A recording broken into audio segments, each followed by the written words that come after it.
सभी लोग ज्ञानदानम गुरुकुल के प्रांगण में आ चुके हैं। सब व्यवस्थित हो जाएं। हम अपना स्वाध्याय प्रारंभ करेंगे। हाथ जोड़ेंगे।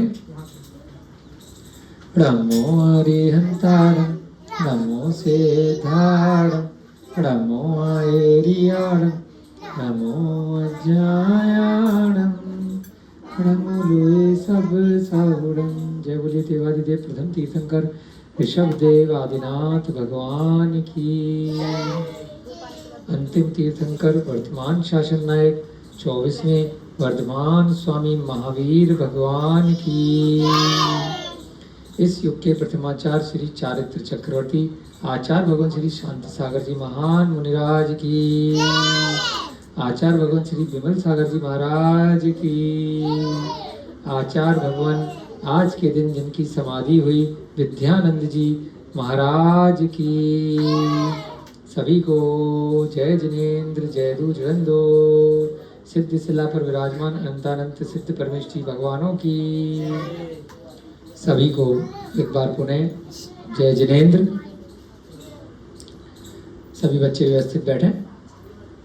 आज कैलेंडर में देखा आज के दिन आचार्य भगवान विद्यानंद जी महाराज की समाधि दिवस थी।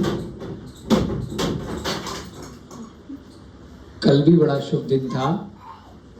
विमल सागर महाराज जी इस युग में निमित्त ज्ञानी के रूप से प्रसिद्ध रहे। उनका कल जन्म जयंती महोत्सव था। तो बहुत अच्छे अच्छे शुभ दिन चल रहे हैं। आचार्य भगवान विद्यानंद जी के आश्रम में कुनकुन भारती में हमारा प्राकृत वाङ्मय का अध्ययन हमने पूरा किया था। कई वर्ष रह करके वहाँ पर आचार्य भगवान सागर महाराज जी एवं हनुमान सागर महाराज जी के सानिध्य में प्राकृत का जैन दर्शन का वहाँ अध्ययन किया। वहाँ परीक्षाएं दी। आप सभी लोगों की परीक्षाएं वहीं पर प्राकृत की होती हैं। बहुत सारे लोगों ने यहाँ पर सर्टिफिकेट कोर्स भी किया है और अब डिप्लोमा का फॉर्म भरा है। कल संभवतः आप सभी का 14 लोगों का नाम डिप्लोमा में 14 कितने 8 हैं कल पता चल जाएगा। कुछ लोगों का फॉर्म अभिषेक जी लेकर बैठे थे डिप्लोमा का, कल जमा कराना है। पांडुलिपि का भी कोर्स वहाँ से चालू हुआ है अभी संस्कृत विद्यापीठ से।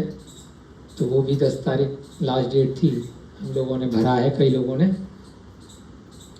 तो ऐसे इस सदी में महान आचार्य हुए हैं जिन्होंने सम्यक दर्शन, सम्यक ज्ञान और सम्यक चारित्र तीनों रत्नत्रय को प्राप्त कर इस पंचम काल में भी चतुर्थ काल जैसा वैराग्य को धारण कर अपना मोक्ष मार्ग प्रशस्त किया है। कई बार साधर्मी बंधु चर्चा में बोल देते हैं कि पंचम काल में तो महाराज होते ही नहीं है, सच्चे मुनि होते ही नहीं है, तो इसलिए इस मार्ग पर आगे बढ़ने का कोई भी लाभ नहीं है। तो नहीं होते हैं तो आप होकर के दिखाओ। ग्रंथों से स्वाध्याय करो, पूर्वाचार्यों के उदाहरण पढ़ो। शांति सागर महाराज भी तो पंचम काल में हुए। सम्राट चंद्रगुप्त मौर्य भी इसी पंचम काल में हुए। आचार्य कुंद भी इसी पंचम काल में हुए और धरसेन आचार्य भी इसी पंचम काल में हुए। षटखंडागम जैसा ग्रंथ आचार्य पुष्पदंत भूतबली ने रचित किया, हुए भी सभी इस पंचम काल में ही हुए। तो ये सिर्फ एक भ्रांति फैलाई जाती है। अपनी शक्ति को प्रदर्शित ना कर दूसरे की अगर इच्छा है आगे बढ़ने की, उसको भी रोकने के लिए हतोत्साहित बहुत सारे लोग जगत में करते थे, करते हैं, आगे भी करेंगे। यदि जिस किसी भी जीव का निमित्त बन जाए और साथ में उपादान भी हो जाए, चाहे स्वाध्याय के माध्यम से, चाहे कक्षा में सुनने के माध्यम से, किसी मुनि महाराज को देख करके, उनके चरित्र से ही प्रभावित होकर के, मंदिर में प्रतिमा को देख करके, जिन बिंब के दर्शन मात्र से अगर उसे वैराग्य आ जाता है, तो इस पंचम काल में भी चतुर्थ काल जैसे साधु हो सकते हैं। ऐसा कई जगह उदाहरण आया है कि चतुर्थ काल जो अवसर्पणी काल का है, इससे पिछला वाला, जहाँ 24 तीर्थंकर थे, वहां पर अगर 1000 वर्ष की तपस्या का जो फल मिलता था, यहाँ 1 दिन की तपस्या का मिल जाएगा। वहां 1000 वर्ष के उपवास का जो फल मिलता था, यहाँ 1 दिन में मिल जाएगा। कारण उस समय आयु ज्यादा थी, शरीर का सहनन शक्ति, बल, वो सब ज्यादा था। वर्तमान में आयु कम है, शक्ति कम है, भूख ज्यादा लग रही है, बार बार खाने की इच्छा हो रही है ना। थोड़े से काम चल जाता था पहले, अब आयु कम है लेकिन बार बार खाना पड़ता है, ज्यादा ज्यादा खाना पड़ता है। खाया निकाला, खाया निकाला।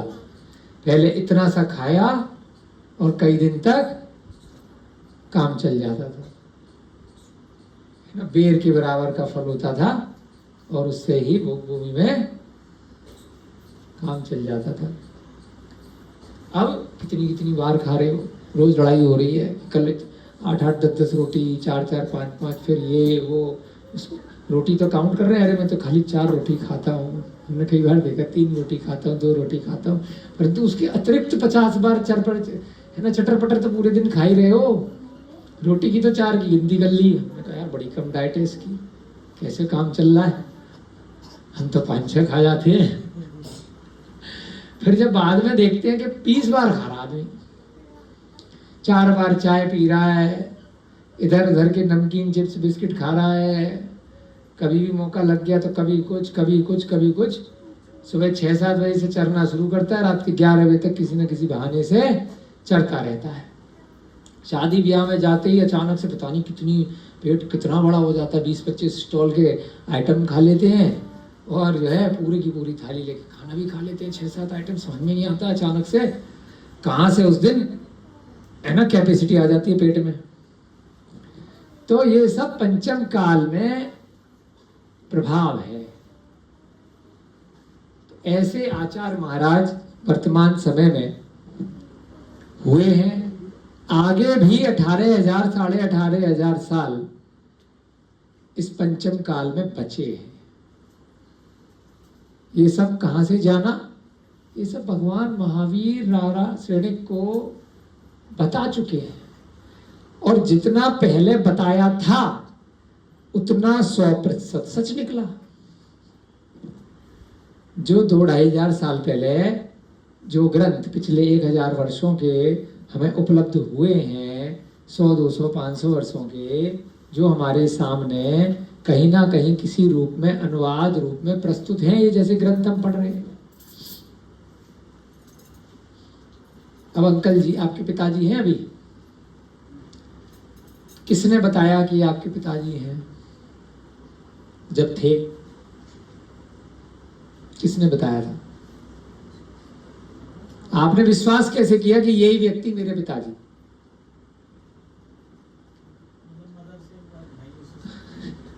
है ना, मतलब सभी लोगों ने सामूहिक रूप से धीरे धीरे जब आप बड़े हुए तो आपको विश्वास जता दिया कि यही पिताजी है। दादाजी का किसने बताया? अब आपके बच्चों को किसने बताया कि आप उनके पिताजी हो? सामूहिक रूप से दादाजी ने बताया, या और समाज में और घर में लोग, अनुभव से फिर उनको विश्वास हो गया कि ये हमारे लिए टेक केयर कर रहे हैं, यही सारा हमारे लिए है ना, सुविधाओं का इंतजाम कर रहे हैं, ये हमारे लिए परेशान हो रहे हैं, तो यही हमारे पिता माता हैं। तो अनुभव के आधार पे तो अब वो चैन आगे चल रही है। इसी प्रकार से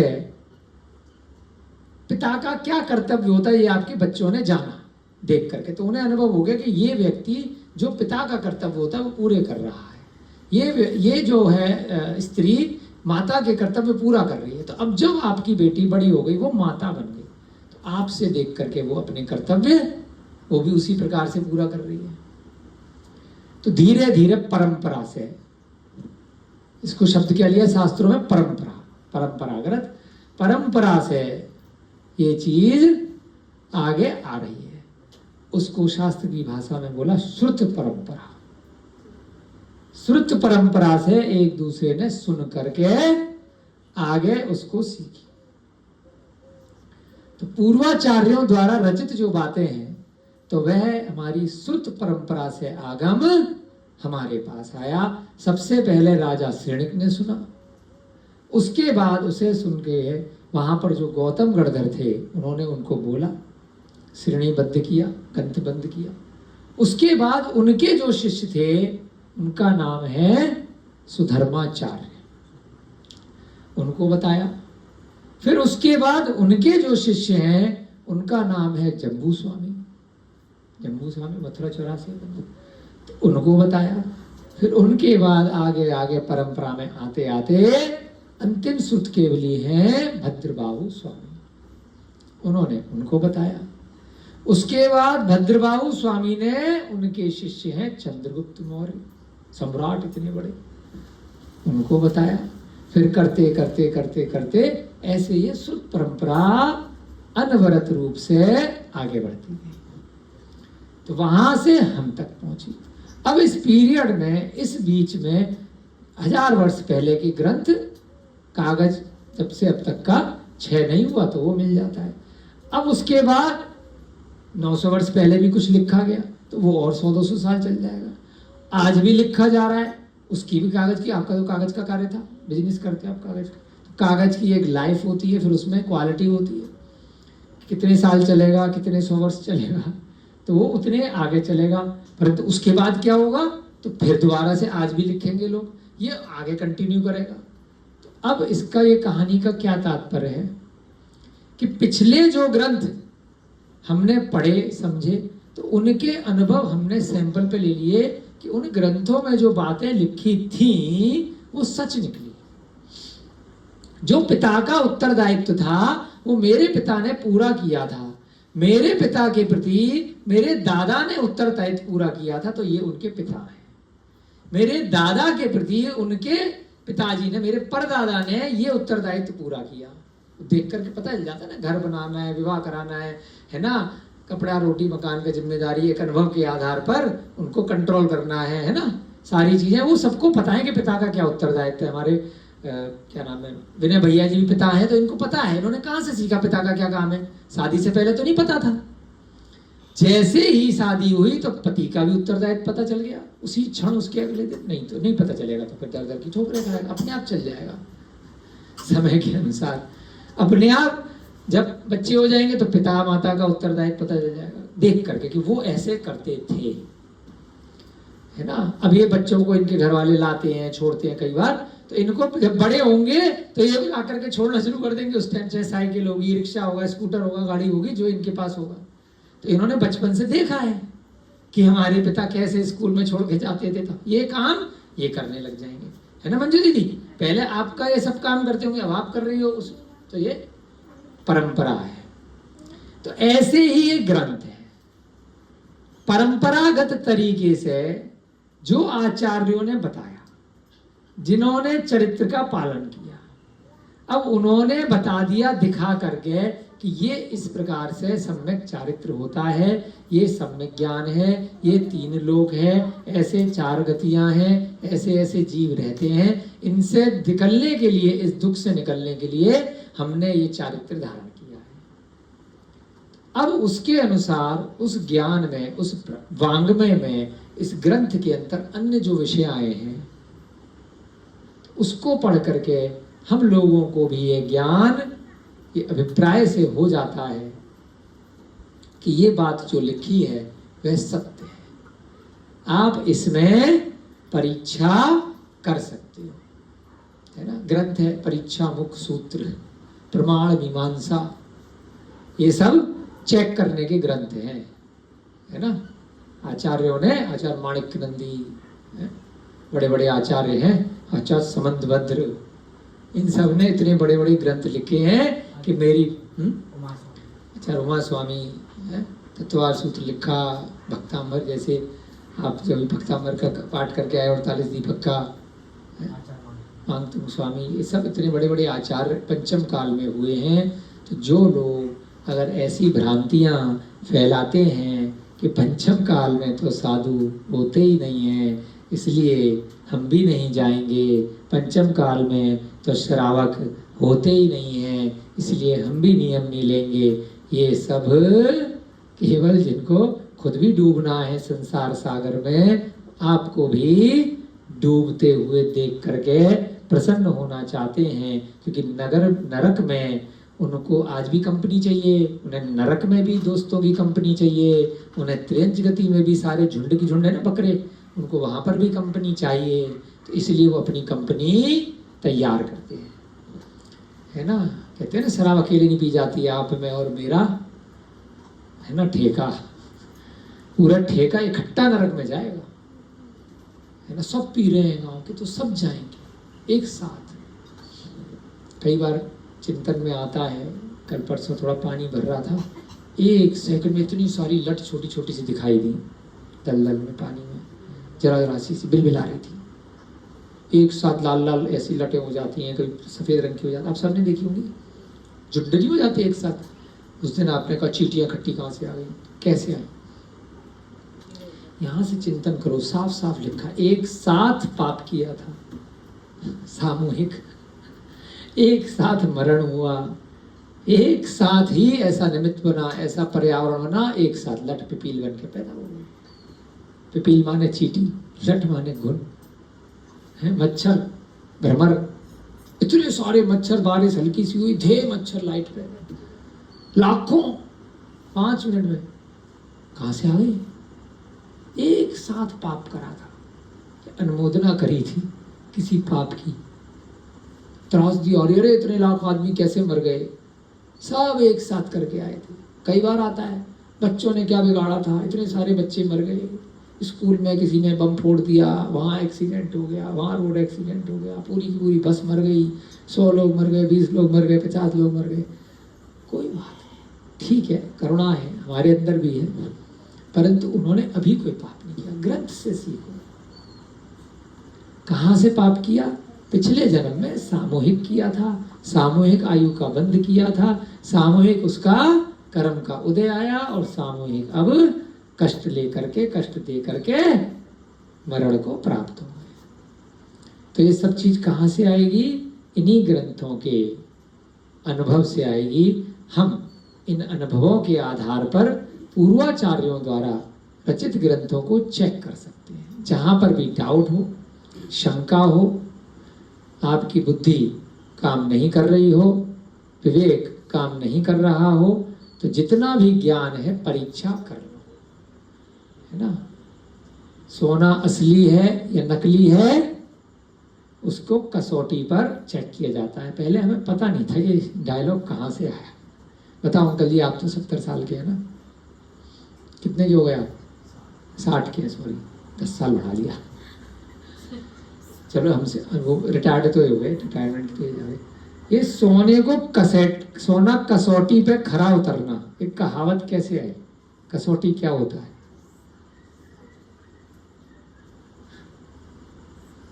हैं? तो वाक्य तो हमने भी बहुत सुना, अभी कुछ महीने पहले ही पता चला कसौटी एक चीज होती है, उस पे घिसा जाता है, उस वस्तु को कसौटी बोलते हैं। तो उस जैसे होते हैं खल्लड़ में जाकर के, तो खल्लड़ में जाकर के आप कूट रहे मसाले को, पत्थर को ही कसौटी बोलते हैं। तो एक खरा सोना है या नकली सोना है, उस कसौटी पे डाल करके उसको चेक किया जाएगा, उसका कुछ केमिकल कि भाई ये कलर चेंज हुआ, तो उससे वो चेक करते हैं कि 24 कैरेट है कि 22 कैरेट है कि 20। तो कसौटी पर खरा उतरेगा, वहीं से कहावत बनी, कसौटी जो रखी गई उस पर खरा है कि नहीं है। तो ऐसे ही जैन दर्शन का ये सम्यक कौमुदी जो ग्रंथ है, जो अन्य प्रथमानुयोग, चरणानुयोग, करणानुयोग, द्रव्यानुयोग के ग्रंथ हैं, जो भी पूजन पाठ संग्रह हैं, जो भी मंत्र इत्यादि हैं, उनके संग्रह हैं, उनको उनके योग की कसौटी पर चेक कर लो, उनकी परीक्षा कर लो और उसके बाद निर्णय कर लो कि ये सही है या गलत है ना। तो इसके ऊपर कई ग्रंथ हैं। जैन न्याय एक अलग से पूरा की पूरा एक सब्जेक्ट है। जब हमने पीएचडी करी तो उस दौरान 3.5 साल केवल यही पढ़ाया गया। समझ में कुछ नहीं आया शुरू में, सब ऊपर से गया। हमारे बैठे विजय भैया ये हमारे साथ जाते थे पीएचडी में कैमरा लेकर के, हमें भी कुछ समझ में नहीं आता था, इन्हें भी नहीं आता था। तो ये लेकिन बहुत महत्वपूर्ण विषय वस्तु है कि न्याय यानी कि जजमेंट। जैन दर्शन के ये जो ग्रंथ हम पढ़ रहे हैं, इन पे विश्वास कैसे किया जाए, तो श्रुत परंपरा कैसे आई, क्यों विश्वास किया जाए। तो उसमें सबसे पहले ये आया कि जो कथा को लिख रहा है, जो ग्रंथ का वाचन कर रहा है, जो उसको पढ़ा रहा है, जो उसको आगे बता रहा है किसी भी रूप में, पहले उस व्यक्ति की परीक्षा करो कि उसका चरित्र कैसा है। वो किसी पूर्वाग्रह से ग्रसित होकर तो उसने ग्रंथ नहीं लिखा है। जो वह बात बता रहा है, क्या वह वास्तव में उस बात पर खुद अमल करता है या नहीं।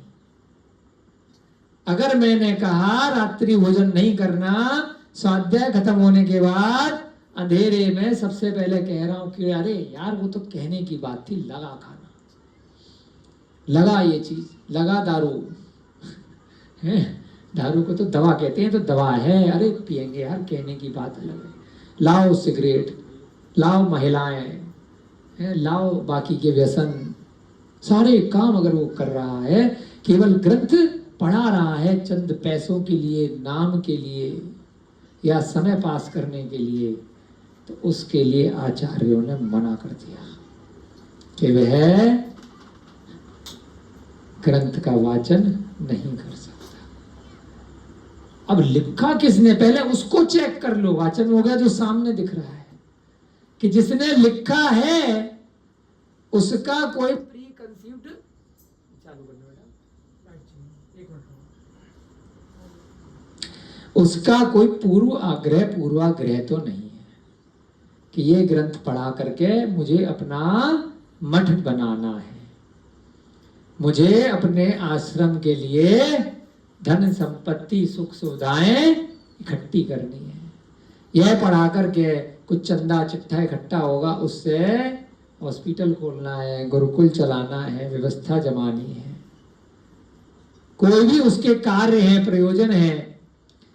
इसके पढ़ाने से टीवी पे मेरी क्लास चलेगी, मेरा नाम होगा, मेरे भक्त आएंगे, मुझे माला मिलेगी, मेरी एक ईगो मेरी बहुत ऊपर तक जाएगी, मेरा बहुत यश कीर्ति धन वैभव चरम सीमा पर होगा। तो केवल इसलिए वह मायाचारी कर रहा है, तो वो पूर्वाग्रह हो गया, उसका कोई ना कोई प्रयोजन हो गया, तो वह भी योग्य नहीं है। लिखने वाला किसको बताया कि जिसके आगे पीछे कोई नहीं, उसका फायदा ही नहीं है ग्रंथ को लिख करके, तो वह असत्य क्यों बोलेगा। जंगल में जाके लिखा ग्रंथ, शिलालेख पे लिख करके छोड़ दिया। पांडुलिपि लिखी बिना नाम के, अपना नाम भी नहीं लिखा। बेटा देखना लाइट,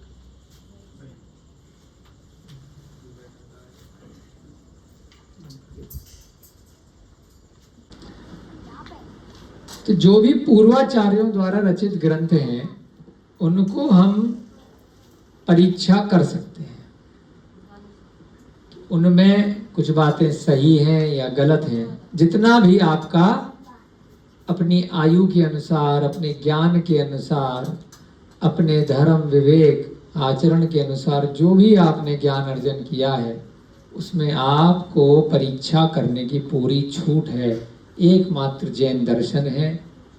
सारे दर्शनों में, चाहे चारवाक दर्शन, वैशेषिक दर्शन, बहुत सारे दर्शन हैं, बुद्ध का भी है, उनमें जो जैन दर्शन डंके की चोट पे कहता है कि हमारे ग्रंथों की, हमारे पूर्वाचार्यों द्वारा रचित एक एक शब्द की, भगवान महावीर की, उन सब की आप पहले परीक्षा करो, तसल्ली करो।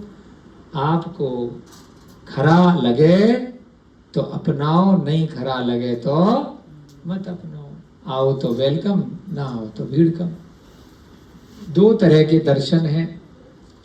जैन दर्शन कहता है खरा सो मेरा। क्या कहता है? लिखो विनय भैया, सामने लिख दो। खरा सो मेरा, है ना। बहुत सारे तरह तरह के पीतल पड़ा है, तांबा पड़ा है, सोना पड़ा है ना। पीले रंग की स्टील पे पॉलिश चढ़ा करके पड़ी है। देखने में चारों एक जैसे लग रहे हैं। जैन दर्शन ने कहा कि जो सोना होगा वो मेरा है। इनमें से कसौटी को लेकर के आया गया। हाँ ठीक, नीचे लिखो, तुम लिखो इसके नीचे।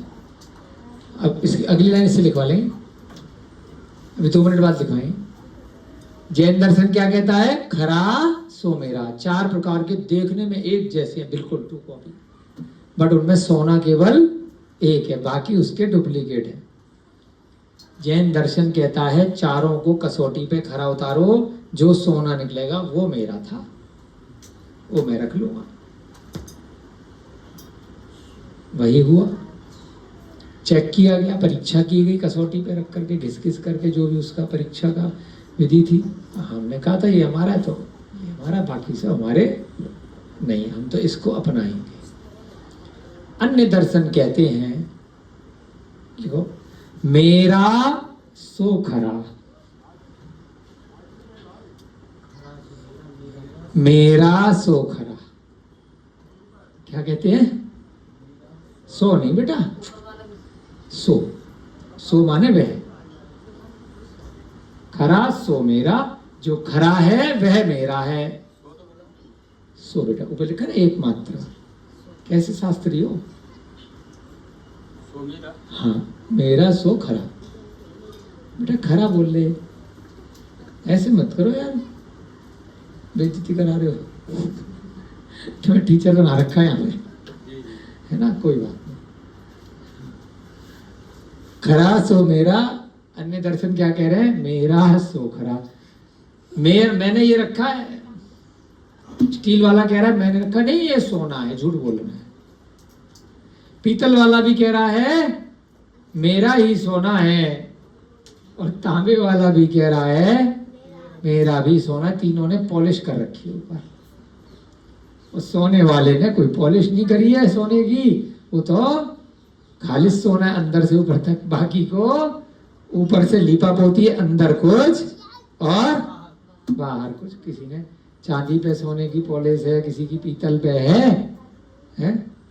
तो ये भी तो मायाचारी है। अगर कह के बेच रहे हो कि इस पे पॉलिश है तो कोई बात नहीं, अगर नकली माल को असली कह करके बेच रहे हो तो मायाचारी। अब अन्य दर्शन क्या कह रहे हैं? नकली को असली कह करके बेच रहे। मेरा सो खरा, यानी कि मेरा ही सोना है। वो कसौटी पे डालने नहीं दे रहा, चेक नहीं करवाऊंगा, बस कह दिया कि मेरा ही दर्शन सत्य है, बात खत्म। जो हमने बोल दिया वही सत्य है। हमने कह दिया कि हम भगवान हैं तो हैं, हम गृहस्थ होते हुए भी भगवान हैं तो हैं, सब कुछ खाते पीते हुए भी, परिग्रह को धारण करने के बाद भी, मधुमास मदिरा का भांग पीने के बाद भी भगवान है तो है, क्योंकि मेरा सो खरा। वो कसौटी पे घिसने ही नहीं दे रहे, लड़े जा रहे हैं।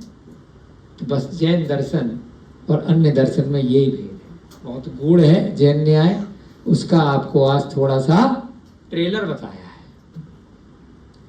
है शुरुआत के लिए। इसके साथ साथ सब चीजें आनी चाहिए आपको, धीरे धीरे आपका विकास होना चाहिए। हमने भी इतनी मेहनत करी है 10-12 साल में, तो जो थोड़ा बहुत 0.00001% ज्ञान है ना धारण करने का प्रयास किया है, थोड़ा सा चरित्र अपनाने का प्रयास किया है, तो चाहते हैं कि सुनने वालों को, श्रोताओं को उसका कुछ ना कुछ लाभ मिले, तभी तो कुछ फायदा है हमारा और आपका। तो क्या सीखा? जैन दर्शन कह रहा है कि जो भी इसमें सही होगा हम तो चारों को चेक करेंगे, एक को चेक नहीं करेंगे।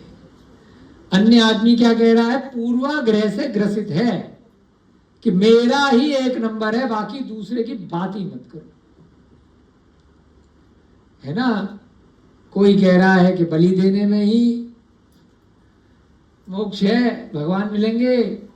कोई कह रहा है कि रात में 12 बजे खाने में मिलेंगे, कोई कह रहा है उल्टा लटकने में होंगे, कोई कह रहा है ना आग लगा करके अपने ऊपर कष्ट देने में होंगे, कोई कह रहा है मारने में होंगे। अलग अलग अलग अलग जो मन में विचार आया उस हिसाब से उसने अपने ग्रंथों की, अपने वाक्यों की, अपने दर्शन की रचना कर दी। इसी को कहा मिथ्यात्व। मिथ्यात्व और सम्यक दर्शन में बहुत बाल के बराबर, हेयर लाइन बोलते ना, उतना ही फर्क है। दो लोग आमने सामने बैठे, मैं कहूँगा तू झूठा है, तुम कहोगे मैं झूठा हूँ, मैं तुम्हारे घर के सामने रहता हूँ, तुम मेरे घर के सामने, मैं कहूँगा तू मिथ्या, तुम कहोगे मैं मिथ्या। जैन दर्शन कहेगा अनेकांतवाद, स्यादवाद, सप्तभंगी, हर वस्तु को कहने के 7 प्रकार हैं, है ना। हर तरह से आप कह सकते हो लड़ाई झगड़ा खत्म। जैन दर्शन कभी ये नहीं कहेगा कि मैं ही हूं, तुम हो ही नहीं, मैं भी हूं और तुम भी हो। ये 6 द्रव्य हैं और 7 तत्व भी हैं, ये 3 लोक भी है और अनादिकाल से चतुर्गतियां चलती आ रही है, चलती आएंगी। जैन दर्शन इस प्रकार से कहेगा, कहीं पर आकर के फुल स्टॉप नहीं लगाएगा कि मैं ही सत्य हूं, मैंने जो कह दिया वही सत्य है। जो ये कह रहा है तो वह पूर्वाग्रह से ग्रसित है, दूसरी विषय वस्तु को परीक्षा यदि नहीं करने दे रहा है, रोक रहा है कि मेरा ही सोना है, तो आपने कहा मैं चारों को चेक करूंगा और आपको चेक नहीं करने दे रहा है, इसका मतलब उसे डर है, अपने मायाचार का भेद खुल जाएगा, इस वस्तु का उसे डर है, इसलिए वह परीक्षा नहीं करने दे रहा है। तो यहां पर जो राजा है उसका जो मंत्री है, चार्वाक मत वाला जयदेव, वह जो उसका नगर का मुख्य प्रवेश द्वार है उसको सींचने के लिए पशु बलि मांग रहा है, पशु ने मनुष्य की बलि, तो वह राजा मना कर रहा है, नहीं। जैन दर्शन अहिंसा प्रधान धर्म है। कोई एक मनुष्य यदि मेरू पर्वत के बराबर 1,00,000 योजन और 40 योजन की उसकी चोलिका, इतना बड़ा स्वर्ण भी अगर दान में दे दे और दूसरा मनुष्य एक पशु पक्षी या मनुष्य किसी भी जीव की जीव हत्या से बचा ले, तो दोनों में अगर कंपैरिजन किया जाए, तुलना किया जाए, तो जिसने जीवन दान दिया है, अभय दान दिया है, करुणा दान दिया है, उसका दान अधिक माना जाए। तदनंतर राजा के ऐसे निश्चय का निर्णय कर मंत्री ने समस्त नगरवासियों को बुलाकर कहा। अब मंत्री ने कहा, अच्छा राजा तो मानने वाला नहीं है, ये तो जैन धर्म का कट्टर अनुयायी है। मंत्री ने सारे नगरवासियों को उस गेट के पास बुला लिया। हे नगरवासियों सुनो, यदि ऐसा किया जाए तो प्रधान द्वार स्थिर हो सकता है, अन्यथा नहीं। राजा तो माना नहीं, उसने सोचा कि कोई गधा, कोई मूर्ख, वैसे गधा मूर्ख नहीं होता, सॉरी, गधा तो बहुत इंटेलिजेंट होता है, कोई मूर्ख व्यक्ति जो अपनी बलि देने के लिए पागल हो, राज्य को बचाने के लिए राजा के और सेना के अंदर प्रवेश के लिए, क्या पता कोई ऐसा सच्चा देशभक्त, ऐसा संगी इस भीड़ में मिल जाए तो मैं चेक कर लेता। उसने सारी प्रजा को इकट्ठा कर लिया और कहा, देखो मेरे गुरु ने कहा है कि कोई मनुष्य अपनी अगर वध करके अपने रक्त से इसको सींचता है तो यह द्वार स्थिर हो जाएगा, खड़ा हो जाएगा। क्या तुम में से कोई राजी है? अन्यथा नहीं, है ना। यदि तुम में से कोई राजी हो जाए तो ये काम हो जाएगा, नहीं तो नहीं। मंत्री ने राजा की बात न मान करके सीधे प्रजा से बात करनी चाहिए। कई बार होता है ना, हमने कोई अपने अनुभव के आधार पर किसी को कुछ कहा, लेकिन बीच वाले ने कहा भैया ये तो पागल है, मूर्ख है, समझते नहीं है, चलो यार हम ये वाली बात डायरेक्ट करके देख लेते हैं। हमने कुछ सोच विचार करके वह चीज बताई होगी, परंतु बीच वाले ज्यादा होशियार कई बार होते हैं। तो ऐसे ही मंत्री ने राजा को क्रॉस कर दिया और डायरेक्ट प्रजा से पूछना चाहा। यदि मनुष्य का वध आदि किया जाता है तो राजा आज्ञा नहीं दे रहा है, किसी को पकड़ के लाएं और 1 मिनट में मार दें।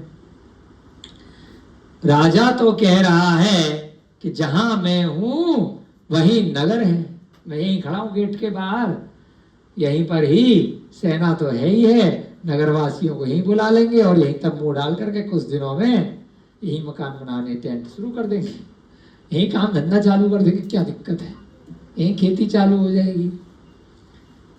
जीववध आदि को ना मैं स्वयं करूंगा, न दूसरों से कराऊंगा और ना ही अनुमोदना करूंगा। मंत्री प्रजा को कह रहा है, ना तो मैं खुद मारूंगा, ना मैं किसी को बोलूंगा मारने के लिए। हाँ, किसको बोलूंगा मारने के लिए? जब कोई आताताई होगा, आक्रमणकारी आएगा, कोई राज्य पे विपदा आएगी, कोई चरित्रहीन होगा जो यहाँ पर गलत कार्य कर रहा होगा, चोरी कर रहा होगा, उसके बिना मारे या उसको बिना कारावास में डाले काम नहीं चल रहा होगा, तब मैं अपराधी को उचित दंड दूंगा। अन्यथा निरपराधी निर्दोष व्यक्ति को दंड देने से मुझे ही अगले जन्म में नरक तिर्यंच गति मिलेगी, तो मैं ऐसा कार्य क्यों करूं? मैं तो जैन मत का मानने वाला, भगवान महावीर और तीर्थंकरों का अनुयायी हूं। मैं तो अनंतानंद सिद्ध परमेष्ठी भगवान जैसे बने हैं उनके गुणों को अपनाने वाला जिनेंद्र भगवान का सच्चा भक्त हूं। मैं अन्यथा बिना किसी प्रयोजन के छोटे से छोटे जीव को भी संकल्पी हिंसा के द्वारा नहीं मारूंगा, जानबूझ करके नहीं मारूंगा। गलती से मर गया तो उसके लिए मैं क्षमा याचना कर लेता हूं। ऐसा राजा का प्रण है। न करने को बोलते कृत, करवाने को कारित और अनुमोदना को अनुमोदन। यह जानकर जो विचार आता है उसे कहो। कौन कह रहा है? मंत्री प्रजा की भीड़ इकट्ठी करके वहां पे कह रहा है, आप में से अब आप लोग बताओ कि क्या किया जाए। अब उनमें से कुछ महाजन होते हैं ना, लीडर होते हैं, थोड़े नेता होते हैं, पब्लिक के नेता, सभासद हैं, प्रधान, ज्यादा बोलने वाले, ज्यादा पैसे वाले, उनको क्या बोलते हैं?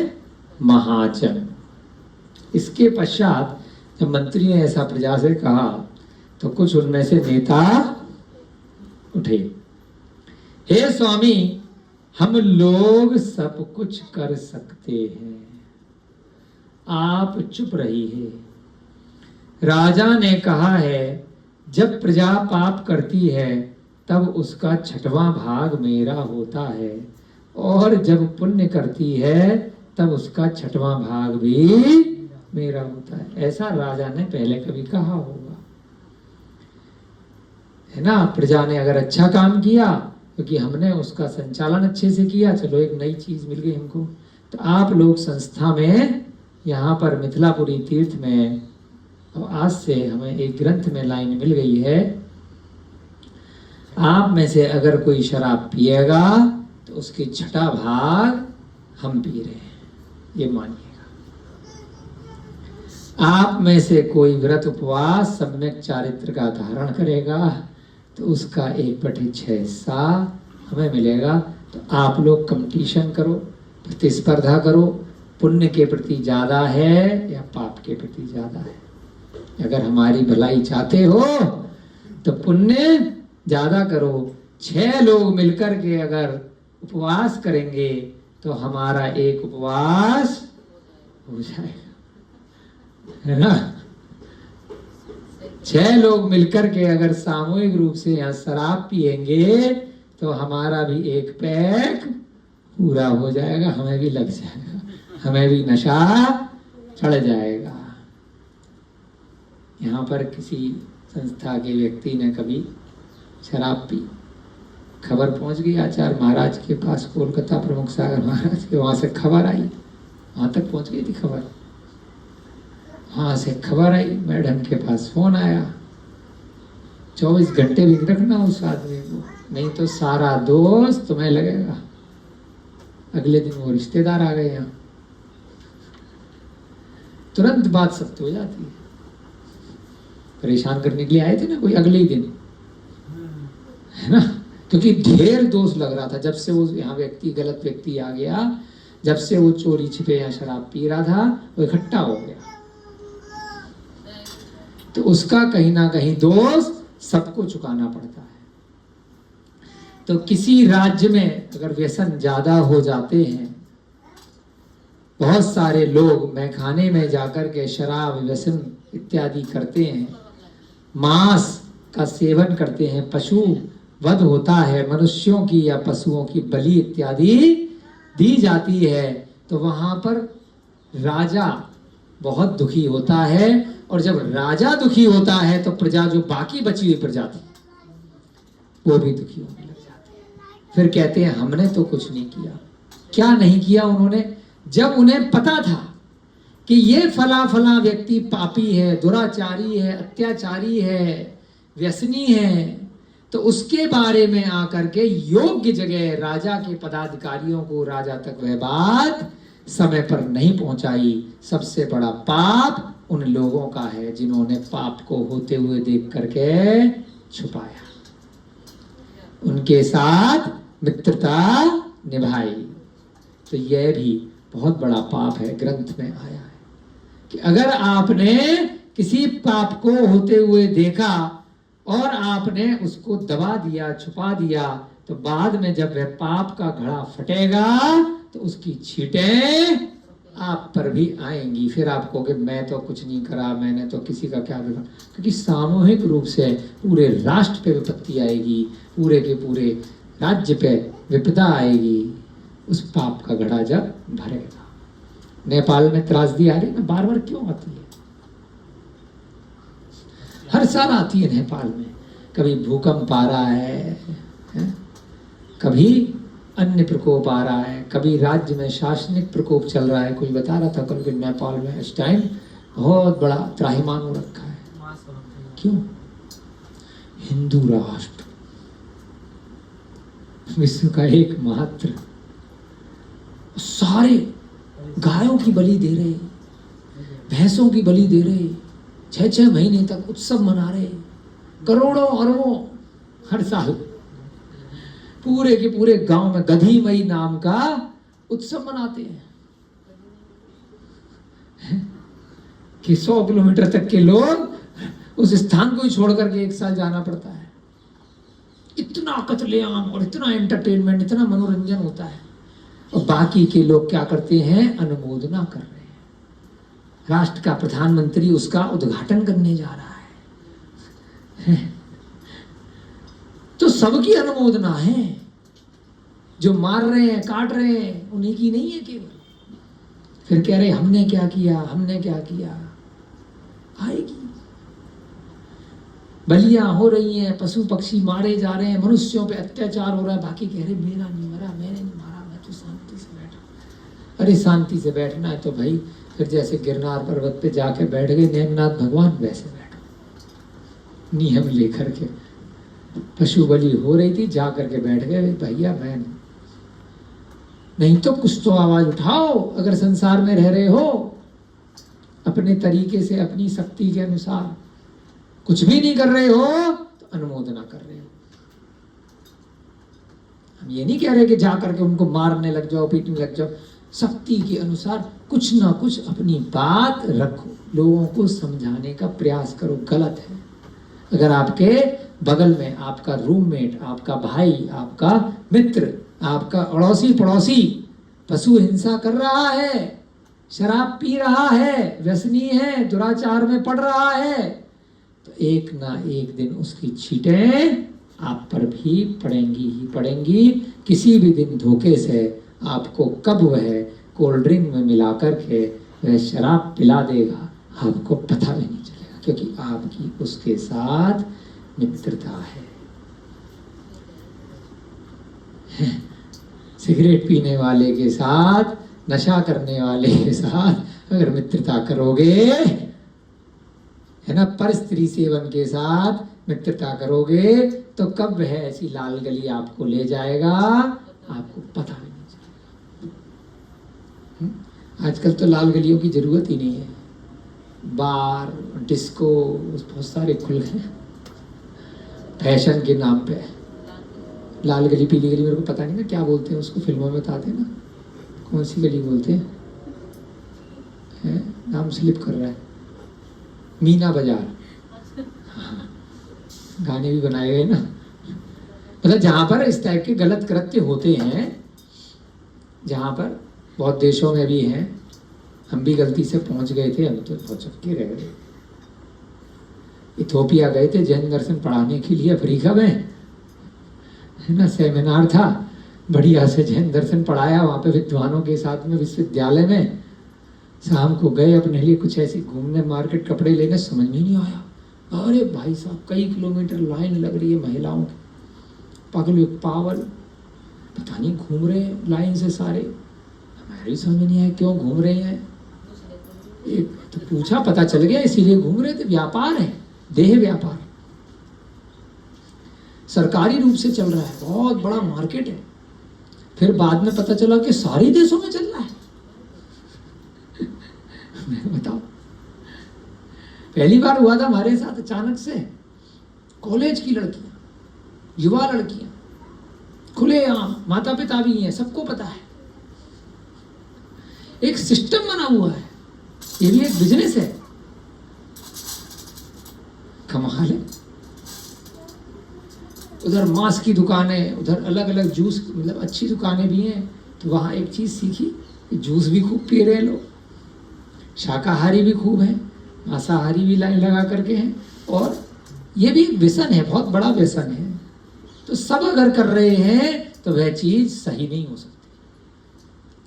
संपूर्ण राष्ट्र भी मिलकर के एक साथ अगर व्यसन कर रहा है तो उसको आप सत्य सही नहीं ठहरा सकते। सरकार मिलकर के अगर शराब के ठेके का लाइसेंस दे रही है, लॉटरी का व्यापार कर रही है, सट्टा करा रही है, और इस तरह के व्यापारों को लाइसेंस दे रही है, टैक्स ले रही है, तो वह आप ये नहीं कह सकते कि यह लीगल है, यह कानूनी है तो हम कर सकते हैं। उन देशों में कानूनी है इसलिए चल रहा है ना। बैंकॉक का नाम आता है तो बैंकॉक बस ऐसे ही बोला गया है, वो सब जगह है, कई देशों में। तो यहां पर क्या कहा मंत्री ने अपनी प्रजा से कि आप लोगों में से कोई डिसाइड कर ले अगर कोई अपनी बलि देना चाहता है, क्योंकि अगर राष्ट्र को बचाने के लिए किसी ने अच्छा कार्य किया तो राजा को भी उसका कुछ छठा भाग पुण्य लगेगा, और अगर आप लोग अपनी बलि नहीं दे पाए, राज्य नष्ट हो गया, तो छठा भाग पाप आपको लगेगा। देश का किया पाप राजा को भी लगता है, और राजा का किया पाप पुरोहित को भी लगता है।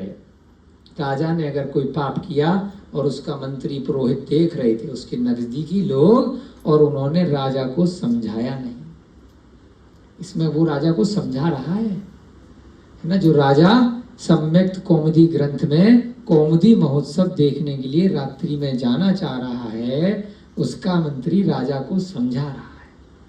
क्यों? क्योंकि राजा अगर पाप करेगा तो उसके मंत्री को भी दिक्कत आएगी। तो यहाँ क्या कहा कि राजा ने अगर कोई पाप का कार्य किया और पुरोहित को चूंकि पता था, उसके पंडित को पता था, और उसने उसको बोध नहीं कराया, समझाया नहीं, तो राजा के किए गए पाप का फ्री फोकट में पुरोहित को भी पाप लगेगा। देश भर में प्रजा ने जितना भी पाप किया तो उसको राजा को भी उसका दोष लगेगा। स्त्री का किया पाप पति को भी लगता मर गए। हे भगवान, ये तो बड़ी दिक्कत आ जाएगी। हमारी तो स्त्री मानती नहीं है हमारी बात, बड़ी दिक्कत आ जाएगी भाई साहब। स्त्री का किया पाप पति को भी लगता है। ये टेंशन हो गई यार आज से। तो ये है अंकल जी, वीडियो बंद करा दे, तो बड़ी दिक्कत है यार, टेंशन हो गई, तो पसीना आ गया। शिष्य का किया पाप गुरु को भी लगता है।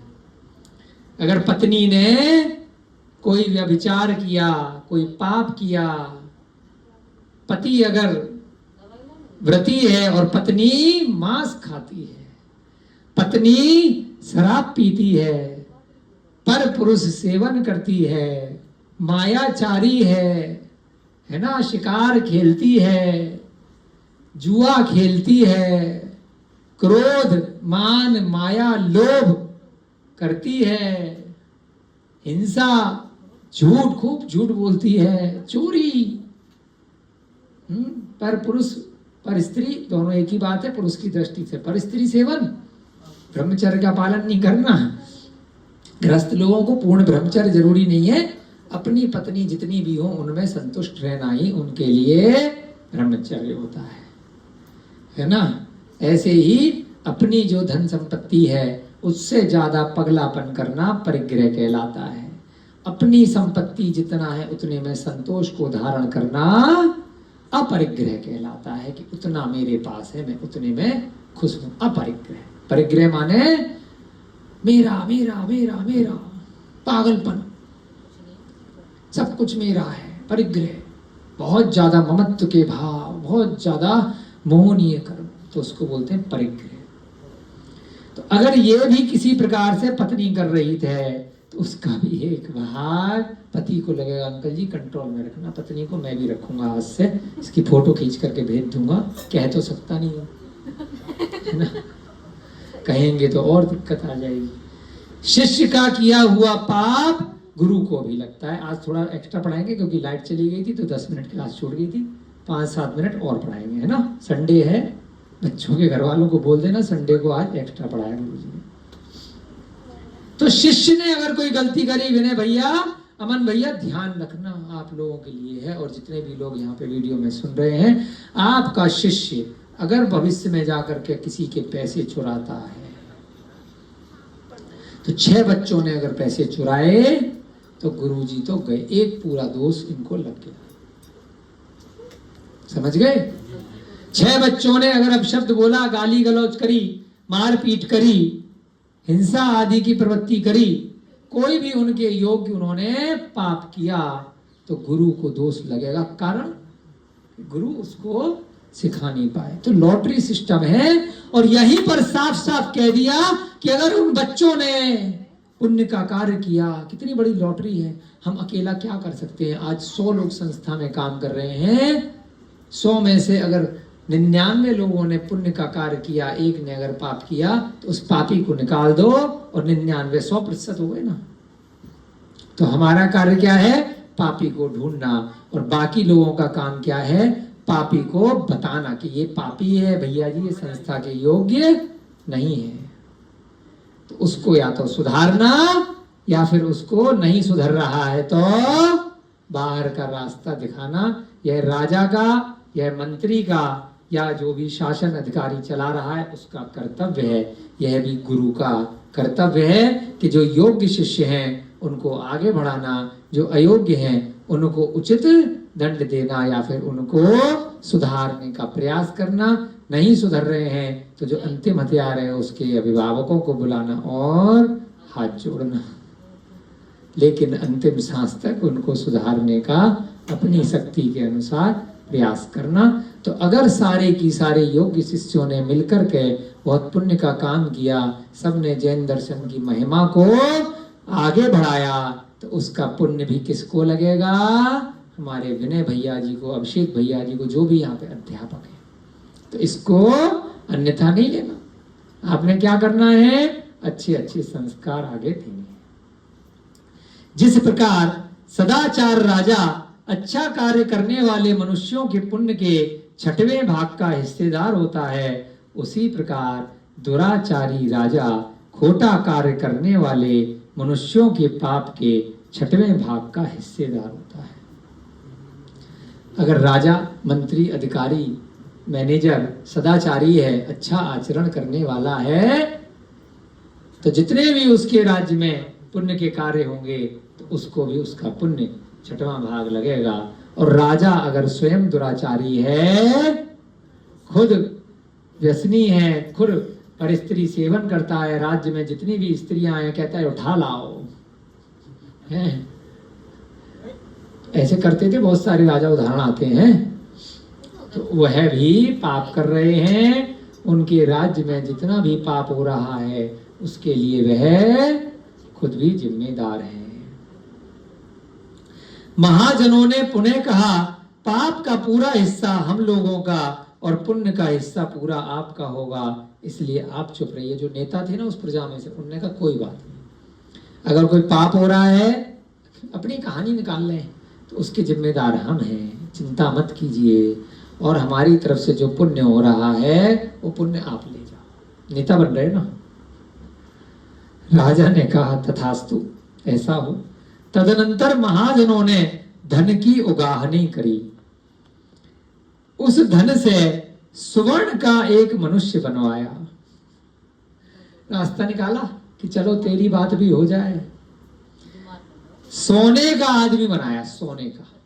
महाजनों ने पैसा इकट्ठा किया, उसे नाना प्रकार के रत्नों से अलंकृत किया, खूब बढ़िया से उसको कपड़े लत्ते पहना के रत्न पहना दिए। उसके पश्चात उस पुरुष को गाड़ी पर चढ़ाकर नगर में घोषणा दिलवाई, यदि कोई अपना पुत्र इस प्रकार देता है कि माता अपने हाथ से विष देवे और पिता गला मोड़े, तो उन माता पिता के लिए यह सुवर्णमय पुरुष और 1 करोड़ दीनार दिए जाएंगे। पूरा सोने का आदमी। चेक किया, भाई कर लो परीक्षा।